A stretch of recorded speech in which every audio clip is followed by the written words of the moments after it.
খোকন রে তুই একবার আমার খোকন কোথায়?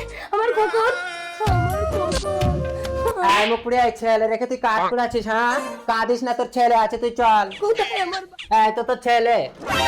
মা গো, এখানে তো রেখে গেলাম গো। তুই আমার বাচ্চাকে মেরে ফেলেছিস। কে কোথায় আছো গো? ছুটে এসো। আর মাদারা বিশ্বাস কর, আমি ছেলে। বাড়িতে গিয়ে স্বামীকে আমি কি জবাব দেব? স্বামী, আমার খোকন নেই। কি হয়েছে গো? খোকনকে তুমি এনেছো আর হিজড়াটাকে ওরা মারলো। ডাক্তার বাবু, ওকে সুস্থ করুন। অবস্থা খুব সিরিয়াস, এখনই রক্ত দিতে হবে। যত রক্ত লাগবে আপনি আমার শরীর থেকে নিন।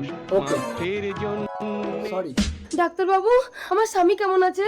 ওকে রক্ত দিয়ে তোমার স্বামী মারা গেছে। আরে আরে, কি হলো? বাচ্চাটাকে ধরো। আর ডাক্তার বাবু, কি হলো গো? She is dead. কাঁদিস না রে, আজ থেকে তো সব দায়িত্ব আমার।